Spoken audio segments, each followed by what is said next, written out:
get started here, and Dylan, you're on co-host duty, so if anyone else flows in, just make sure to let them in.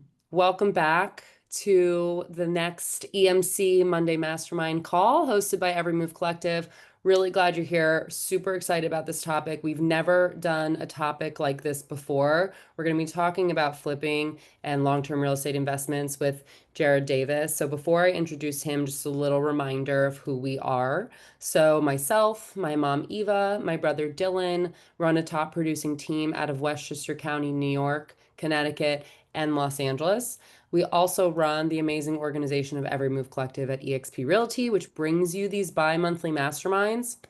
We come in here, we always have a different guest. We're here to learn from them on their craft, network, build community, get to know the other people in the room. So if you're able to drop in the chat what market you're in, that would be great, especially for this topic where we're talking about investing and that so often can happen out of area. It can be really helpful to have relationships with realtors in other markets as you look to kind of grow in this space. So we do these on the second and fourth Monday every month. We'll send out the recording after the call, but we hope that you stick around until the end. We've got some really good stuff here today. So feel free to jump in the chat, ask questions, raise your hand. We're kind of actually going to be doing things a little differently today. We've had so many guests come on lately with like presentations, and we just really wanted to lean into more of like the conversational aspect, especially with this topic where we know people are going to have so many questions. So we're going to start off asking Jared a series of questions that we think will be really helpful for you all to learn from. But if you have questions that come up in that process, please either raise your hand or drop them in the chat and we will get to them. So very grateful to have Jared with us. He's an EXP team leader out of Richmond, Virginia. He runs a $100 million plus volume team, but he also has a 42 million plus portfolio with 300 doors, 300 plus doors and counting. And so he has really become an expert in flipping in the long-term hold game. And we have so much to learn from him. So I'm going to let him sort of give you a little background on himself, and then we'll dive into the Q&A. Okay. Yeah, I mean you pretty much nailed it, right? And before I start, is my mic good? 'Cause sometimes it turns down the input volume. Volume's great. I don't need to turn it up, right? You sound good. Perfect. Okay. So you nailed it. I run a sales team here in Richmond. We'll do a little over 100 million in sales this year. I have a fix and flip companies. We'll talk about flipping today for those that want to get into the fix and flip game. I actually flip a little bit less now than I have in the past. I've done about 36 flips in my biggest flip year. I never want to do 36 flips again in a year. I typically try to do about one or two just to supplement cash flow to be able to buy into multifamily. So we have a little over 300 multifamily doors across 2 states right this second. Our smallest building is about 48 units. Our biggest property is about 84 units. I've sold all my single families at this point. I used to have single family rentals, 28. I sold all of those. I own a mortgage company. I own a title company. I have some smaller investments, like I own a piece of a restaurant here and there. And then I think that's it. Organization, right? We run coaching. I've got about 350 agents in my org. So I think that's about it. Casual. Just that's about it. I think that's it. Yeah. It's awesome. Jared, though, how long did it take you to accumulate and get to where you are today? I bought my first rental 6 years ago. So Okay. not that long. Started with an 8 unit. I did not buy a single. I had flipped 2 houses prior to buying the 8 unit, but the first thing I bought was an 8 unit for 840,000. I don't have it anymore. I actually sold it in January for 1.9 million. So we made about $1 million on the flip of that. That was after burring it. So we actually burred it, took all our cash back 12 months later. We made about 5,000 a month on that property for 5 years, 6 years, and then made another million on the sale. So that was the first rental that we held. And then I did 28 single families at one time after that on hard money, which was probably pretty dumb at the time, but it worked. Turned them all over, refinanced them all, sold them in about 36 months. We made $1.3 million on that. And then now everything else I have has happened since then. But 6 years, all in on the rentals and investing. Yeah, so 6 years is not that long. What kind of background brought, like, can anybody do this, or is it something special to you? That is a loaded question. I think anyone can flip houses. I think anyone can go out and buy some rentals. I do think it gets a little tough when you start getting into the size and scale of what I'm buying. The last thing I want to do is sit on this call and say like, oh, anybody can go out and buy a $7.5 million multifamily building tomorrow. Like the reality is a lot of people can't. So really what you have to start thinking about it is you're building this portfolio up, right? What are your long-term goals? What are your long-term income strategies? But then the reality is, are you making enough business in your day-to-day real estate business that you have cash flow that makes you bankable, right? Because somebody's going to have to personally guarantee loans on these properties. So are your finances strong, right? I mean, I started with selling 6 years ago. I started investing, but 4 or 5 years prior to that, I had started selling. So I spent 5 years just building a really successful real estate business, right? So do you have the bankability? Do you have cash sitting around? Because you're probably going to want some cash, right? Because if you're going to raise money, typically, if you've never raised before, the first question the investor is going to ask you when you're like, hey, can I have $500,000? First question, how much money are you putting in? Right? So with track record comes the ability where I don't have to have money in if I don't want now. I could work on sweat equity, and people have proven my business model. But at first, you're going to want to have trust. You're going to want to have cash in the deal. You're going to want to have bankability. You're going to want to have to analyze the deal. So can anyone do what I'm doing? No.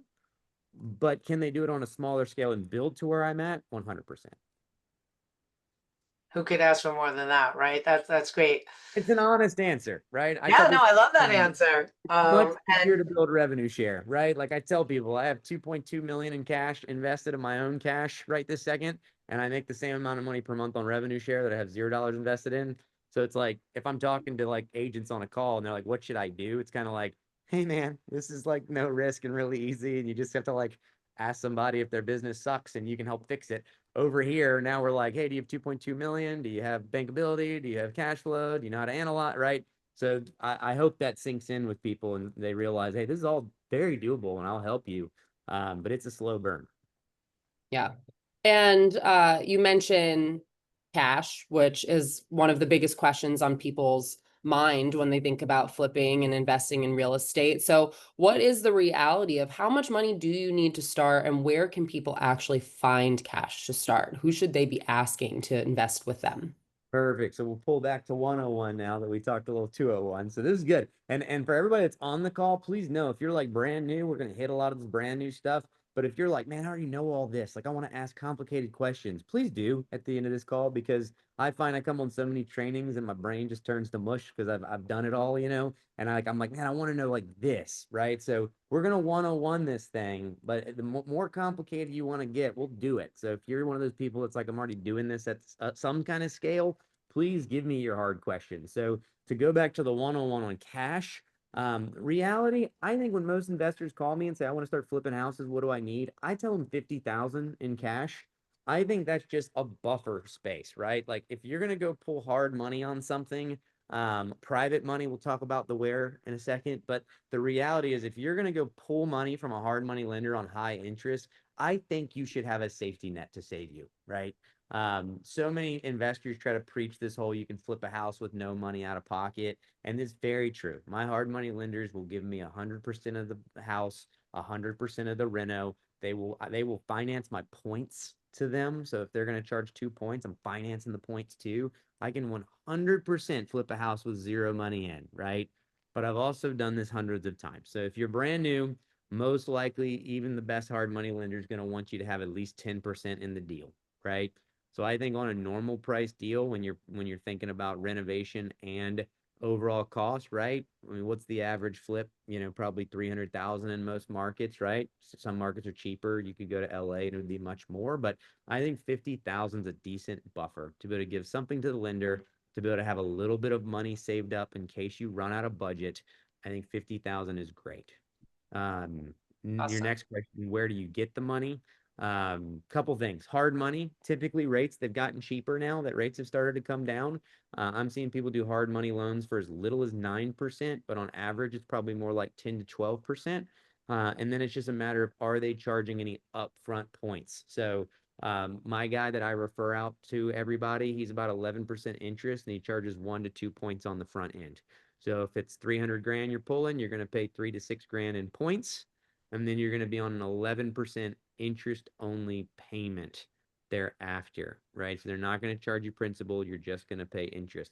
The other thing, find people with money, right? If you are trustworthy and you know what you're doing, I haven't touched hard money in 2 years because I either pay cash, I use my own credit lines. I have about 450,000 in my own credit lines that I can throw out and flip here and there with it. But I also have partners that have deep pockets and they don't do anything. Actually, my favorite partner is the one that just leaves me alone, right? And I tell them that from the beginning. I'm like, look, if you want to design and you want to walk the property and you want to like get updates each day or week, like we're not going to be good because I don't even go to my flips. I've systematized this to like my contractor is going to call me when it's done. My assistant is going to go put the sign out and measure. She's going to input it in the MLS. I'm going to push a button to sign an authentic sign. I will likely see it one time or two in person. So I have partners that are like, great, here's 500 grand. Give me back 50 when you're done. And I will do that all day. So money's the easiest thing out of all of this. There's so much money circulating around. So simple to find cash, but find a good partner, find a good equity partner where you do all the work, hard money, credit lines. Love it. That's a super clear answer. So thank you for that. Yeah, don't talk to Um, them. Like don't go like, well, the bank told me they would do a renovation flip loan at 8%. Don't do it. They got to underwrite it. They got to appraise it. No one wants your stupid bank offer on a flip house. So hard money, cash, partnerships. yeah. Yeah, and speaking of partnerships, I do want to get to the question that we have teed up, which is, what to look for and what to avoid. But actually, before we get there, quick question for you. So, how can agents actually leverage their network and their relationships, both to invest in the market that they work in and to invest in out of area markets? Like we've got a room full of realtors here. I know partnering with agents who have like an eye for a good deal is probably important. Yeah. So, how do you approach that? I'm gonna give you the easiest answer in the world that everybody can do, and I didn't come up with this. Well, I heard this at EXPCon last week, but I will say I was already doing this. So I raised probably over 1 million to 1.5 million this year on Facebook. Um, Everybody has Facebook friends. So I would recommend you go to Facebook and you start a post and you just put very simply, anyone that's on my friends list, is there anyone that wants to invest money in a deal with me? That's it. Literally, just post up, hey, I've got a real estate deal. Is there anybody that's looking to store some cash, right? I guarantee you, especially for you ones that are already realtors and you already have realtor friends and you already have investor friends and you already have people in the industry, you're going to have people commenting up that are like, what do you got? Right? I've done that for my actual deals. And if you don't have a deal, I don't really care. I think all of you should go on Facebook and you should post it up today and you should see what comes back. Right? And then if you're like, oh my God, what do I do now? You find a deal. It's really not that difficult. You're realtors, right? That's what you do. So post that up, and then whatever comes back from it, go find something and buy it.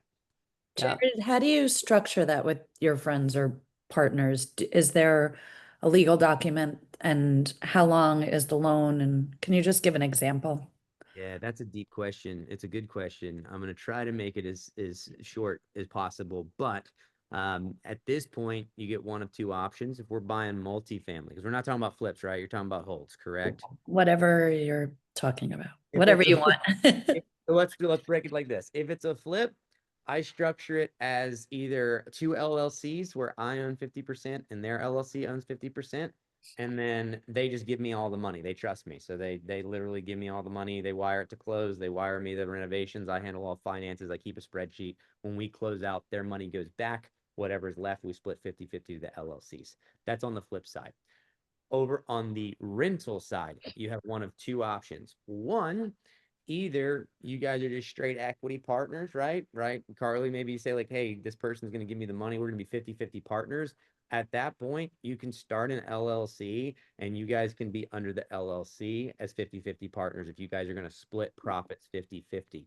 One recommendation I will give everybody is that under the main LLC of ownership, you both as partners, or if there's 5 partners, I don't really care.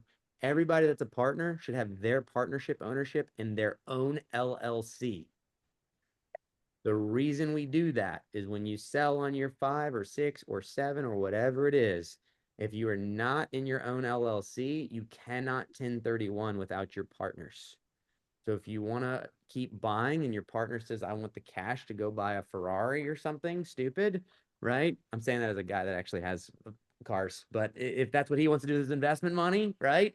As long as you're in your own LLC, you guys can split it. But if you're not and you're personal and he's personal, that main LLC has to go now either 1031 or not 1031.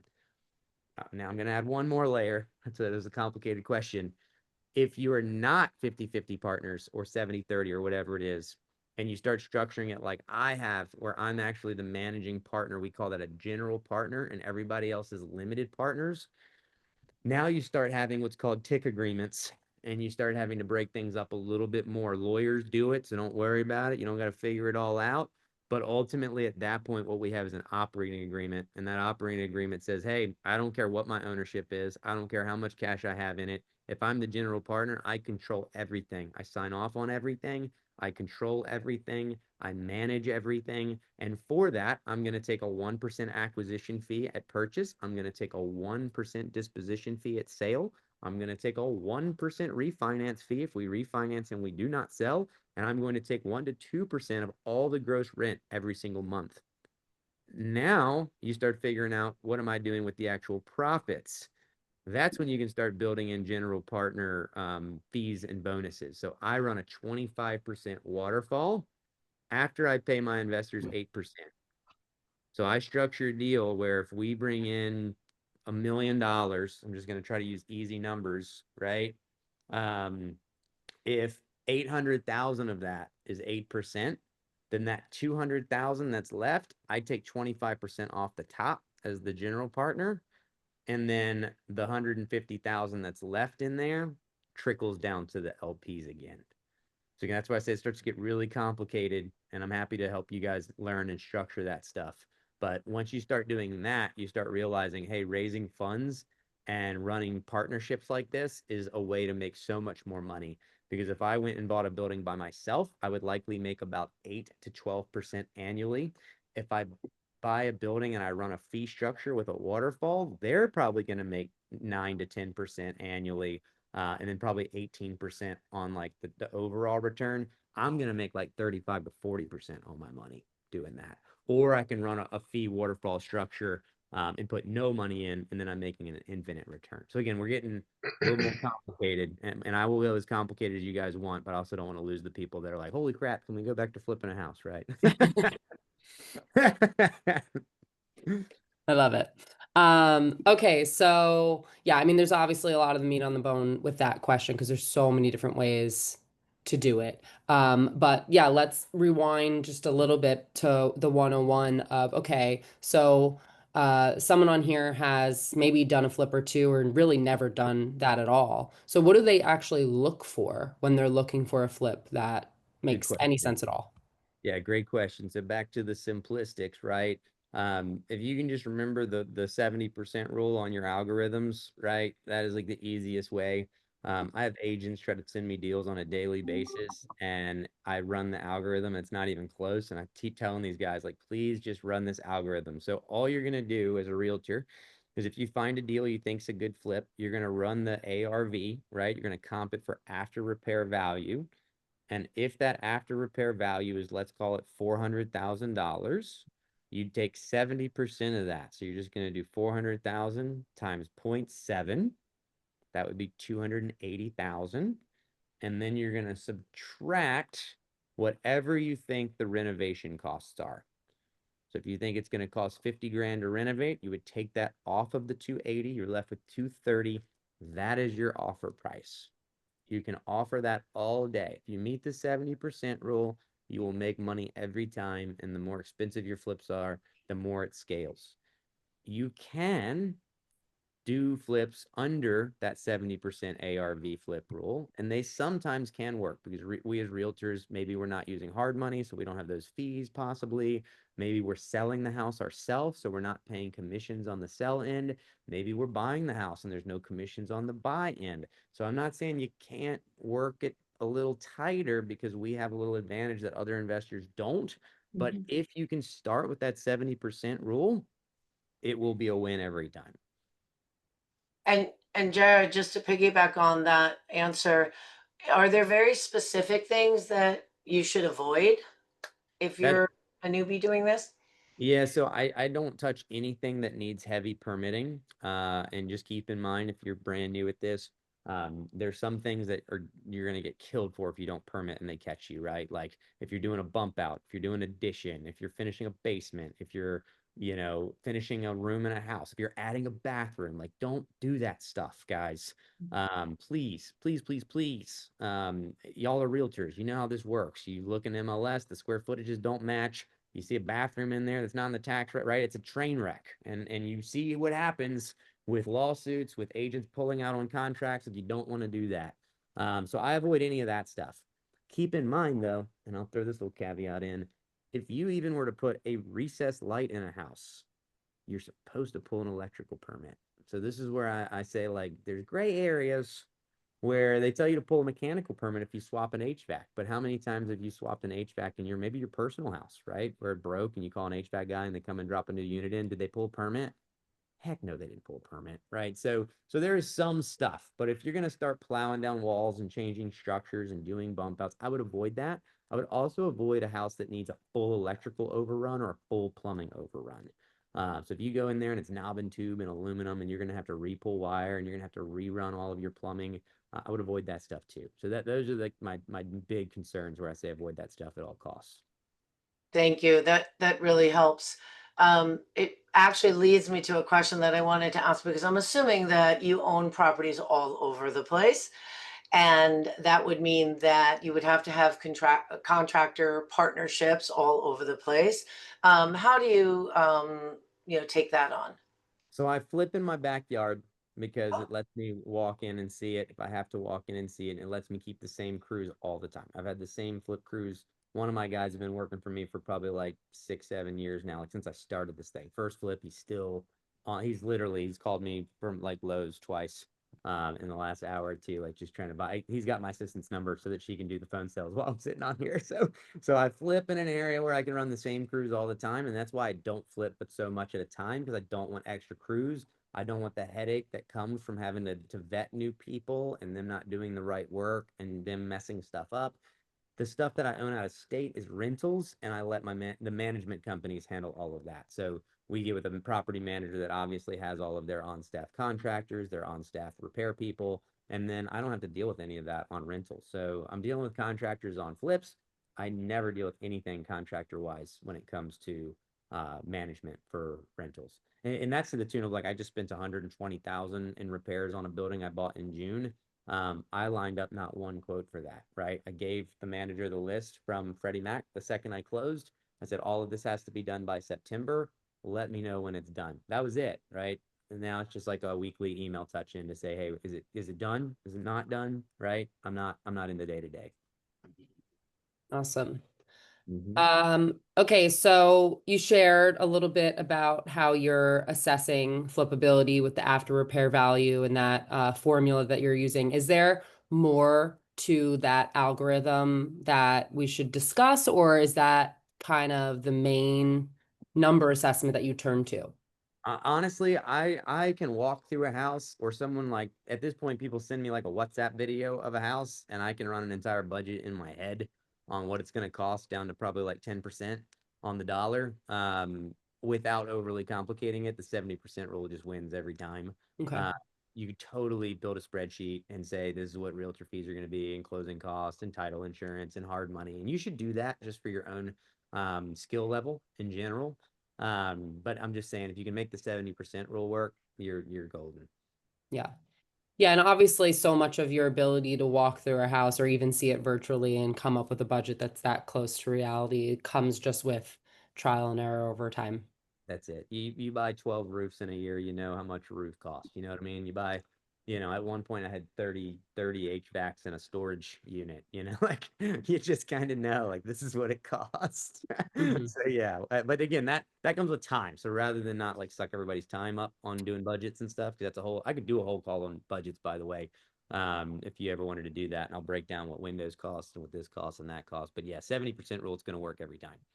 That could be a cool part two to this call. Did you start out with a mentor in Richmond when you were digging into this? A little. So ultimately, I flipped with a guy that was on my team. Okay. Well, I take it back. The first one, I flipped with a family member, and I did all the work. And then after that, I never flipped with them again. And I did a guy that was on my team, and he had flipped, I think, like a duplex before, and maybe done like one or two flips without me. And so he was a little bit of a guidance. And then once I ran through those two, I started finding more deals, but I didn't have any more money. And so Mhm. I was all cash at that point. And so at that point, I called a guy who now, out of all of the apartments that I own, we're probably in on like 240 of them together, something like that. And Wow. I had reached out to him and just told him, hey, I got another deal. I know you have a hard money connection. If I bring you in, can we use your hard money guy? And that's where it really just started steamrolling, because at that point we did that next flip. We made 54,000 in profit. We had $0 in it. And then he was like, oh man, you're like a really good partner because I don't have to go to these houses anymore. And so he put me on his next three after I gave him the one. And then after that, we just started doing everything together. We started kind of working with a wholesaler exclusively. He ended up actually owning a piece of the wholesale company. And then we started buying up the rentals. We started buying up the apartments. And yeah, now we partner on almost everything. He's got some buildings without me, and I have some buildings without him, but we talk a lot. Nice. Awesome. Well, I do want to move on to, you and I had kind of talked in advance of this call, and you mentioned how you've really leveraged your flipping business into an opportunity to develop your long-term hold business. So maybe you could walk us through how you've made that transition. Yeah, so I mean, the reality is, I mean, one thing we didn't talk about is how much profit do I want to make on a flip. So my minimum's about 40,000. Okay. And the reality is that if you're smart and you do five of these in a year, you're sitting on 200,000 in extra cash at the end of the year, and that's a pretty good chunk to go start dropping into some kind of long-term hold, whether it's a small building or whether it's a small piece of, the raise if you're going to raise more capital. So really what happened is I started just cash flowing a lot of cash between the real estate business and all of the other things. And it just hit this point where I needed to dump it somewhere. So, you start taking that cash and now you start analyzing deals. The easiest way to analyze for me is I don't want anything that's going to make me less than 10% cash on cash return. I will start at 7 or 8% if I know that I can value add over 12 months and get it up to 10+%. But I really want at least 10% on my money. I have stuff that's making me much more than that. I'm just saying, when you start analyzing, right now, you're not analyzing a flip, you're analyzing a rental. The easiest way to do it is, if you're looking at multi like I am, you look at whatever the net income is, right? Because that's after all the expenses come out, right? So you get that net income out, and then you do whatever your mortgage is going to be on it, right? Because it's not taking into account the mortgage on your NOI. And then you're going to subtract that mortgage payment out of your net. And then you're going to divide whatever's left into your down payment. And if it's over 10%, if it's under that, I move on. So that's kind of the algorithm. I'm shooting for 10%. And then as we've, stacked cash, every time we have some more cash, we go buy a building. And so that's turned into, we bought 3 buildings since September last year now. And we're looking at, I think, one or two more right this second. And I'm sure there's a tax strategy involved with that. The taxes are the biggest strategy, and this is where, again, it starts getting a little complicated. But if all of you are not taking advantage of bonus depreciation now that it's back, y'all are totally missing the boat. So the way the bonus depreciation works now is, when you buy a building, and I think the easiest way to do this is to put like a value on it. You spend 2.75 million on a building, or 2.85 million. There's a reason I go with that. You get to depreciate that building over 28.5 years, or 27.5. I forget whether it's 27 or 28.5. So if you buy a $2.8 million building, you essentially now have $100,000 write-off for the next 28 years. Done, right? And we all know that building is not going to be worth 2.8 million in 30 years. It's going to be worth probably 9 million, right? So even though the values are going to appreciate, they're letting you write it off to zero, like it's going to nothing. There's some caveats in there. It doesn't take into account land value and this and that, but I'm trying to simplify this as much as possible. So let's say you buy that $2.8 million building, you have a $100,000 write-off. And since you guys are realtors, the tax code says that you're a real estate professional, which means you can now take that $100,000 write-off against your actual commission income. Okay. The flip side to this is, now that the big beautiful bill passed, you can do what's called a cost segregation study. You pay an engineer to come in and do it. It's very simple. You can actually, there's AI companies that are doing it now for like nothing, and they'll still give you audit protection. So you spend like $800 and they do it, or if you want boots on the ground, you probably spend a couple grand, right? They're going to take everything in that building that's going to depreciate faster than 28 years. They're going to take the roof, they're going to take carpet, they're going to take HVAC, they're going to take lighting, they're going to take things that they know are going to have to be replaced. And what happens is that cost segregation study lets you write it off in either like a 5, 7, or 10-year increment so that you can speed depreciate it. Now that bonus depreciation's back, they let you take it all in year 1. So what that equates to is about a third of the building's value that you write off on year 1. So in the example I gave you at 2.8 million, you're going to take a $900,000 write-off on year 1, and it's going to apply to all of your income, not just the rental income.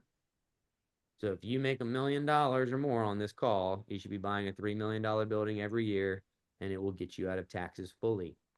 If you're like, Jesus Christ, Jared, I definitely don't make $1 million a year, just adjust your zeros accordingly, right? Because if you take a zero off of my math and you buy a $300,000 building, guess what? You're still going to get an $80,000 bonus depreciation write-off. So if you're in that $100,000 tax bracket, right? That's why I say it's maybe a little complicated, but it applies at all income, right? Just because I make maybe more money, you know, I mean, if I'm making a few million a year and you're like, well, I'm not making a few million a year, that's okay. If you're making X amount, just adjust your purchases by that amount, right? So if you're not taking advantage of bonus depreciation, you should. I bought 2 buildings this year. I'll have a $900,000 write-off between those 2 buildings alone. And I still have the other like 4 buildings that I'll have that standard depreciation added in. So at least the first $1 million that I make this year, I won't pay taxes on, which is huge because what does that make you? 400 grand to now do what? Go buy another $2 million building next year. So it's like an endless circle of you just bonus depreciate, cash flow, and appreciate, and you almost have enough to buy another building the next year with the same money that you put in the prior year. And that's how you cash flow and you multiply your money and you never pay taxes again. Makes total sense. That's it. We should all be doing it. Actually, my financial guy just said that to me the other day. He's like, we need to sit down now that the laws have changed. You need to make some adjustments. So everybody should take a look at that seriously. Yeah, I mean, that was such a simple way to explain it. So thank you, because sometimes these things just feel so complicated, and I actually feel like I was able to wrap my head around it. You know, putting into actual practice is a whole nother thing, but I think I understand it, which is great. Sharon? Yeah, I was just going to say, Jared, you kind of want to be holding on to those properties for a while, right? Because if you take that depreciation and doing the cost seg study, if you sold it, doesn't that depreciation has already gone off the property? Just, you know, to keep in mind, it's kind of something, right? Yeah, good question. Yeah, and good thought. So really, if you're buying rental real estate, you should be amongst 2 categories, right? Either buy till you die, so you never sell, or everything's a 1031 scenario. You're never going to not 1031 into something else. It never makes sense to sell, because the reality is if you just need cash back, refinance and pull your cash, because every refinance is tax free. So if you buy a building for 3 million, then you value add and it's worth 6 million, don't sell it to make 2 million. Just refi 2 million out and drop it in your pocket and go do what you're going to do with it, right? The flip side, and one thing, again, I didn't want to overcomplicate it for people, but if you 1031, all that's going to happen is if I buy that $3 million building and I wrote off $1 million of it before I sell, when I sell and I take my whatever back, let's say I get $2 million out of the building, I sell it for 5. I now have to spend at least 5 on whatever I buy because it's a like for like exchange. And whenever I enter into that next building, that $1 million that I took, I don't get to retake it, if that makes sense. So I'll still get the other, you know, if there was 2 million left and now, you know what I mean? If I took $1 million and now I'm in a $6 million building, I still have 5 million, and I can still cost seg study again and bonus depreciate a piece of that 5.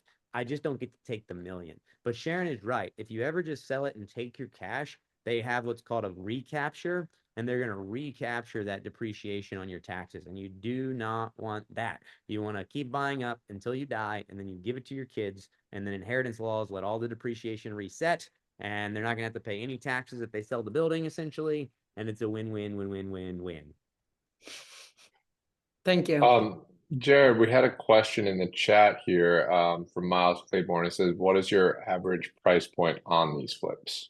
Good question. I have bought stuff for as little as 140,000 this year.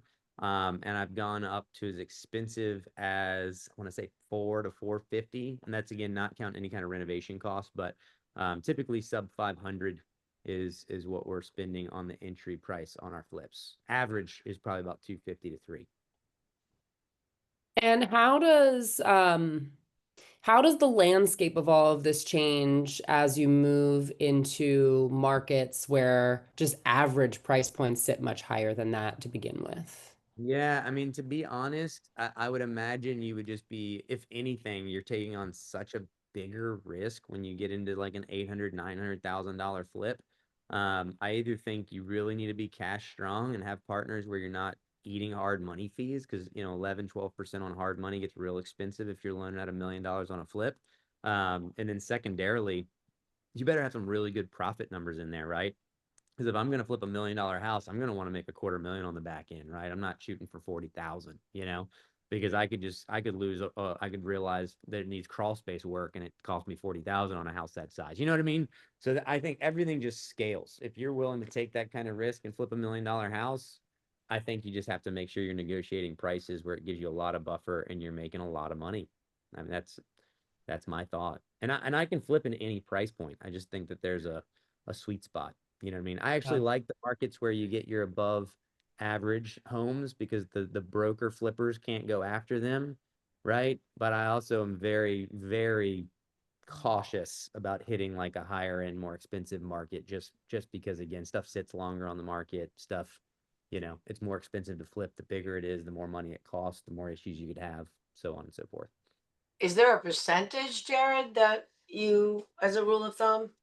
Like I've No. heard, I'm sorry.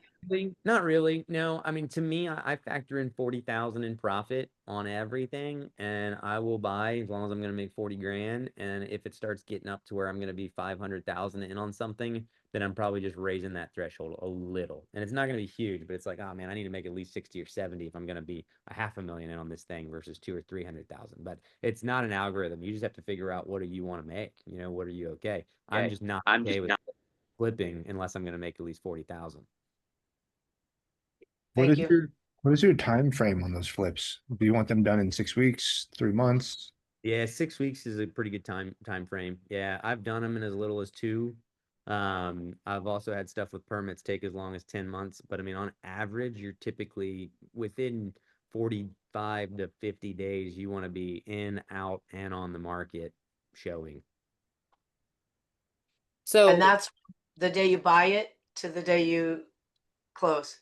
Yeah, I'm typically dumpster in driveway the day of close, if not the next morning, and they're demoing typically the day after I sign papers.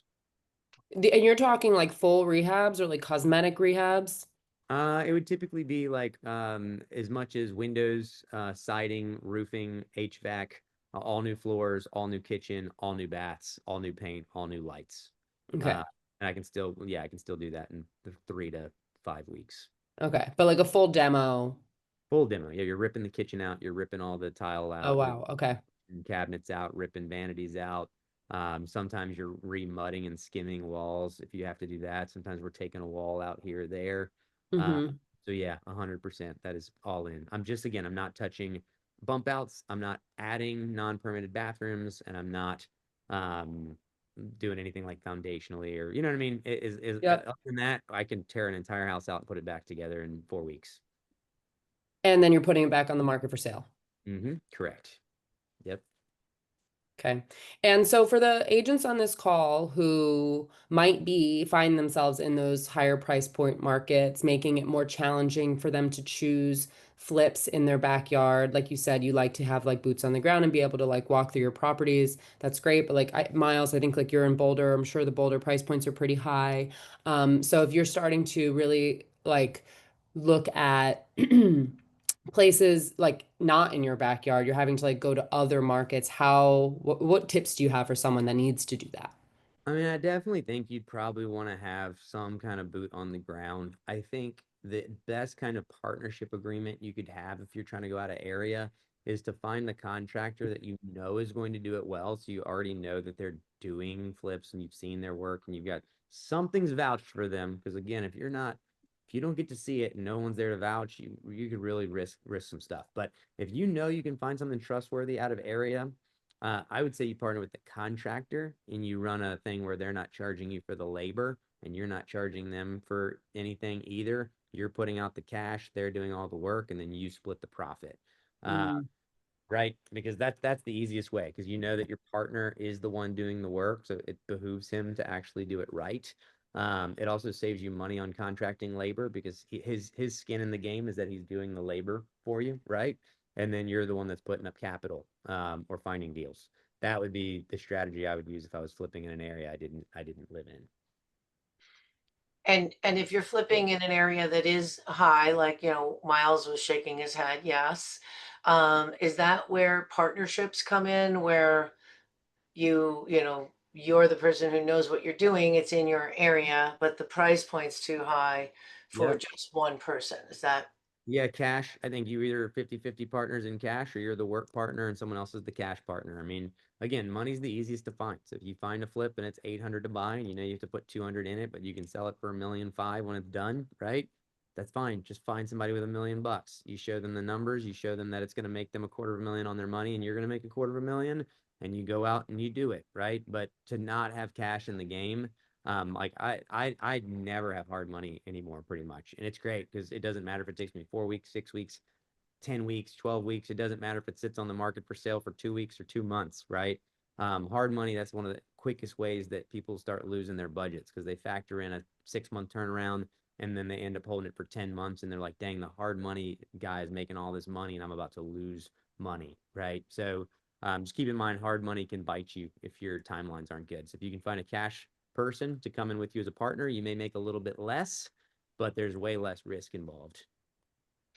Yeah. And speaking of risk, it looks like we actually, I was going to transition us into a different topic, but Christina has a question. Yeah. If you go in with contractor for a partner, do you take your money back out before you split what's left? How do you know they are not marking up materials? Well, I mean, most things, the easiest way. So just keep in mind, I don't even go get my materials technically on my flips. My contractor does, but almost everything ends up being a phone sale. So the reality is, if you're the budget, you're not giving them any budget and you're not giving them any money. Lowe's is calling you and saying, "Hey, here's your bill," right? And so you're actually paying Lowe's with a credit card. Sherwin-Williams is calling you. You're paying them with a credit card.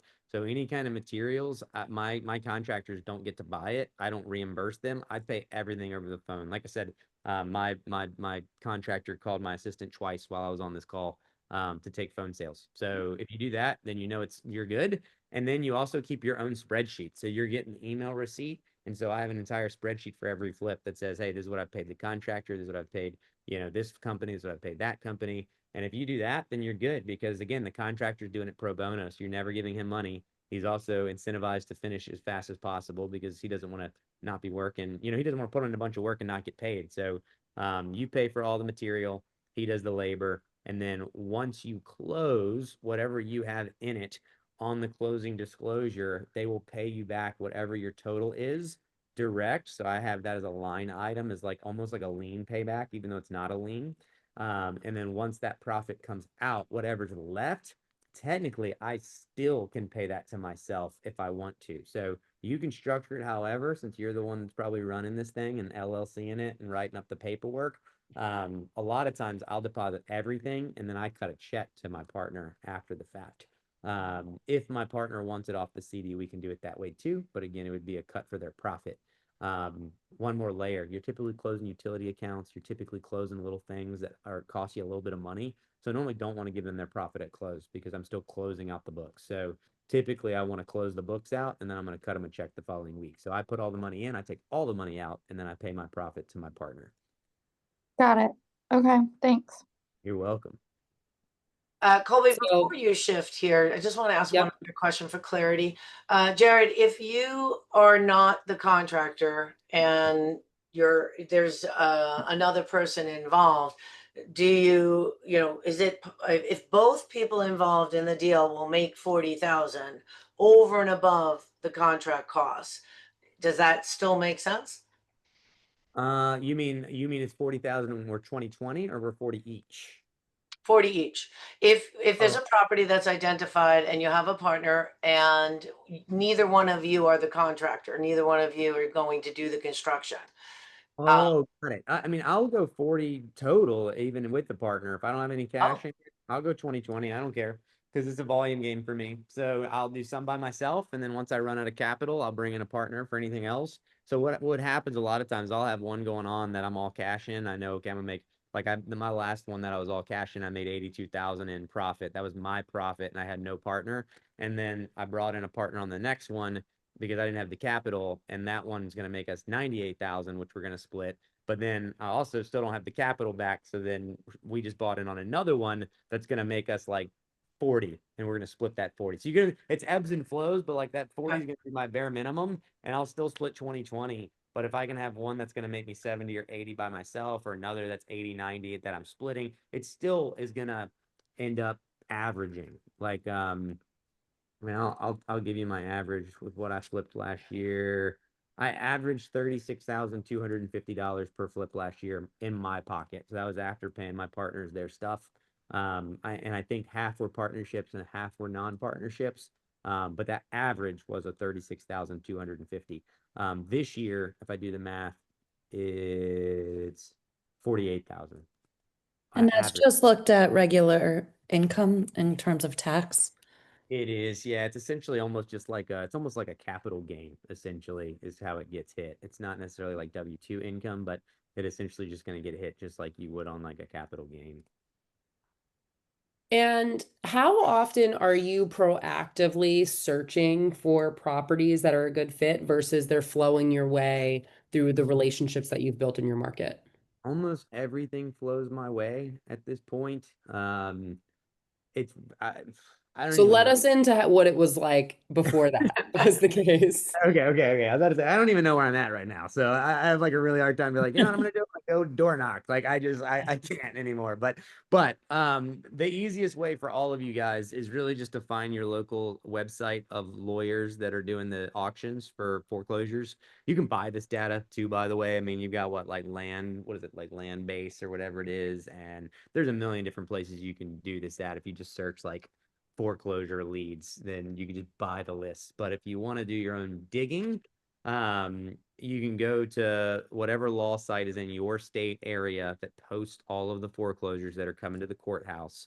And then you can take that data and you export it into whatever your puller is for stuff. So we use Vulcan 7 because we're on the real estate side too, right? Vulcan 7 is going to pull your expired, it's going to pull your FSBOs, it's going to let you circle prospect.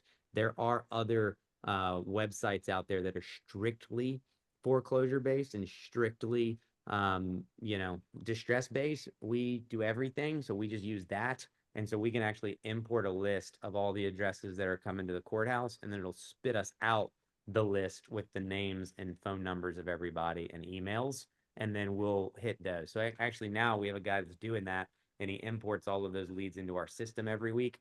And then I have 4 or 5 people on my team that can go in and they can make the calls now.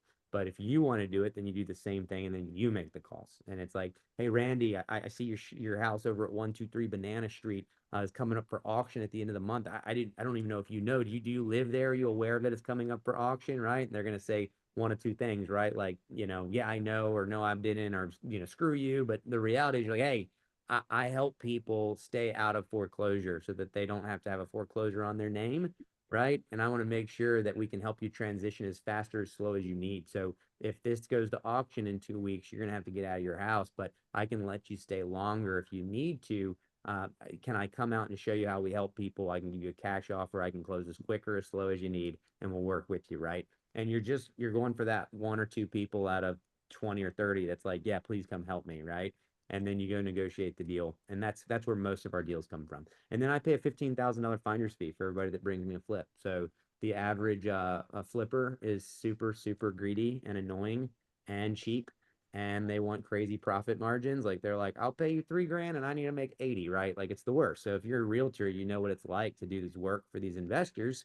and you bring them $150,000 house, they complain about giving you 3%, which is only 4,500, and then you pay an EXP or broker split, and then you pay a team split, and you walk with $2,800 and have to pay taxes on that. And you're like, well, that sucks.